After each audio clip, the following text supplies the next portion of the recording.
Above is the sky, below is a lake, treading.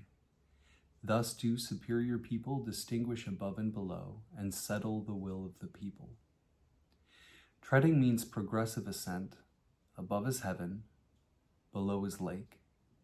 The sky covers the lake looks up to the sky. So above and below have fixed positions which cannot be mixed up. This is the image of treading.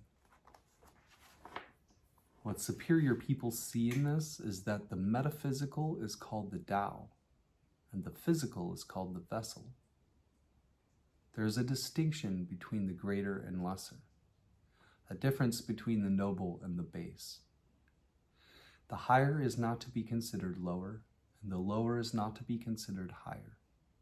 The greater is not to be considered lesser, the lesser is not to be considered greater.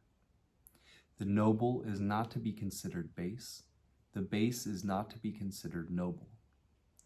This is whereby to distinguish above and below and settle the will of the people, not allowing transgression through false ideas. The celestial is the ruler, this is higher, above. The earthly is the citizenry, this is lower, below.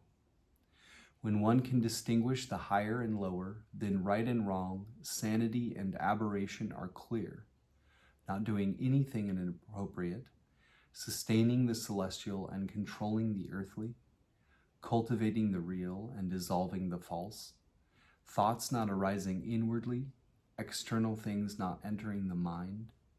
Myriad things are all empty of absoluteness, and all mundane feelings involved with objects are settled. In the body of the hexagram, lake is the mundane, representing arbitrary feelings.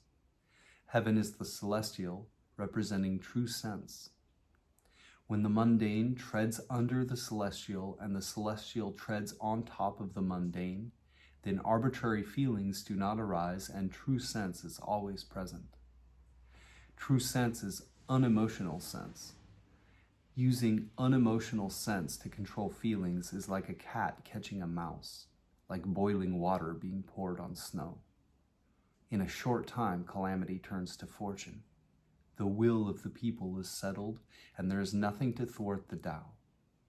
Then one gradually puts into practice the pure, unadulterated vitality of firm strength in proper balance. But settling the will of the people is all a matter of being able to distinguish the higher and the lower.